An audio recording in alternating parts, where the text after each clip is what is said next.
have the inside of the all-new Mercedes-AMG GLC63 E-Performance. What a mouthful.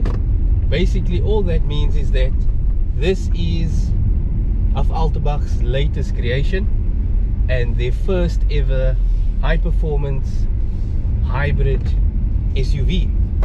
So we haven't yet in South Africa experienced the plug-in hybrid AMG drivetrain, but we have had access to the C43, which we've tested, and I've come all the way to Spain.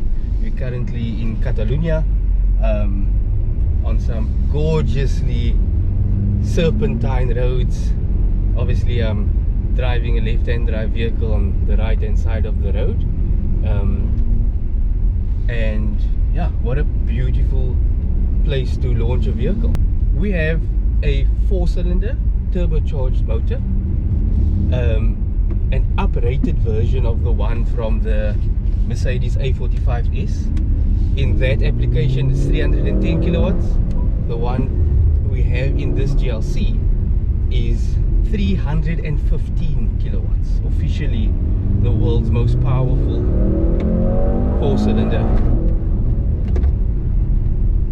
Now, not only does it have the world's most powerful 4-cylinder with 315 kilowatts, it also has a little battery placed above the rear axle, as well as an additional electric motor. And once you add up total output, it comes to 500 kilowatts and 1020 Newton meters. So what we have is an utter monster. I'm currently on 0.25% of the electric power.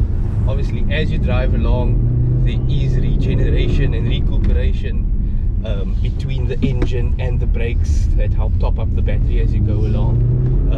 But of course, if you're driving how we are today on the launch on these gorgeous roads, you're going to chow through that battery very quickly. To help put the power down, we have AMG's 4MATIC Plus fully variable system.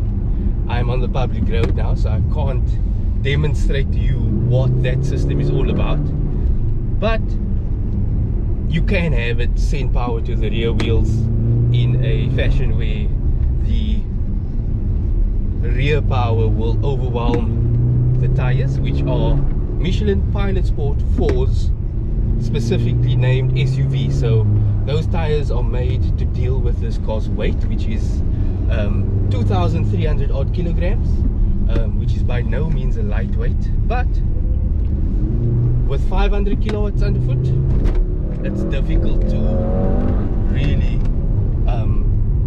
explain how this car carves up the road. It's big, it's wide, it's heavy, but you have the confidence.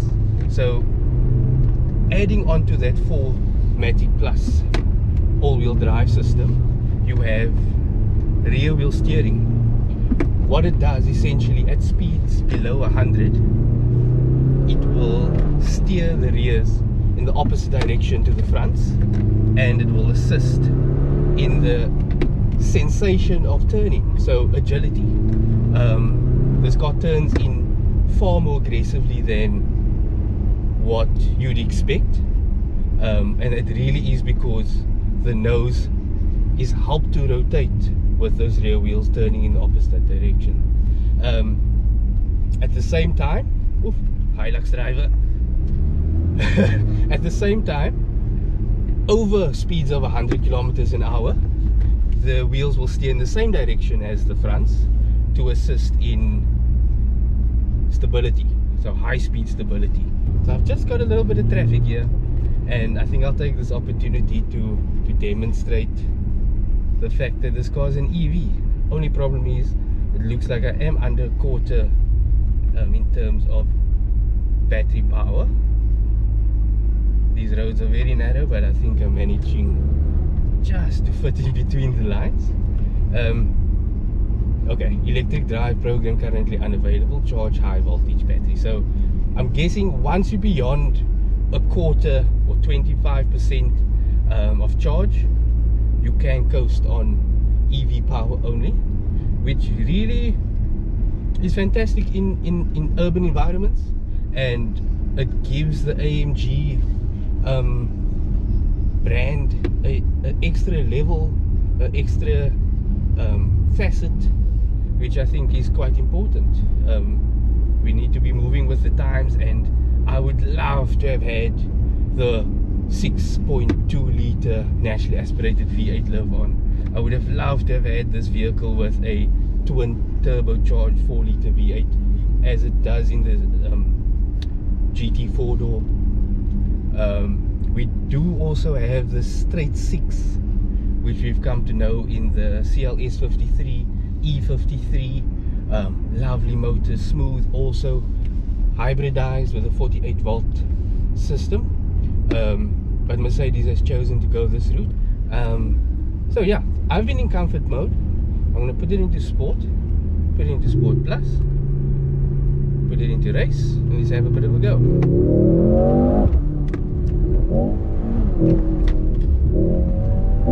So the 4-wheel steering is really quite an incredible sensation to get used to, and I still haven't, because the car turns in far more quickly than you expect it to. Again, the sound of the vehicle is augmented, so it's from the speakers, but there's an aggression to it that I appreciate. It does sound a little bit like a thunderstorm, very chaotic, lots of whooshing and whistling. Just going over a gorgeous bridge here. Now turn And left. there's no doubt in my mind that AMG fanatics will be sad that this car doesn't sound epic, and that's okay.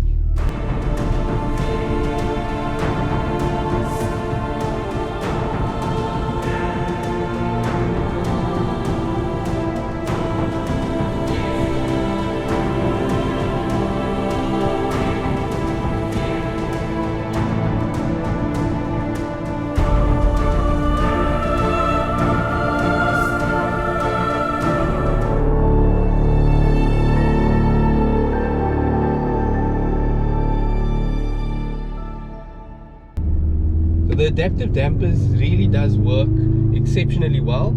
However, there haven't been too many rough sections with not a single pothole, so I'm very excited to see how this car manages on South African roads. But on these roads, tight, flowing, smooth, this vehicle absolutely hauls, and it wants to push on a bit, but you have so much grip that you need to really be hustling at an indecent speed to get this car to misbehave.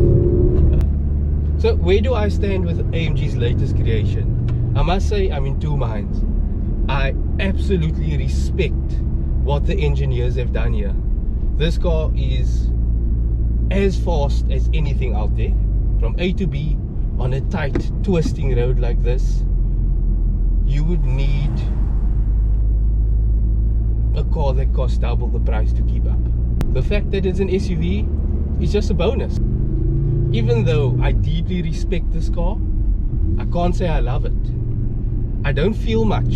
Yes, I'm hot, I'm sweaty, I'm tired, because it's a car that gets the heart racing. It goads you into pushing harder, it goads you into pushing further, and the motor wants to rev, and the electric boost is intoxicating. But it's not a car that I get out and I feel like, oh, I gotta tell the story, I gotta tell my mates.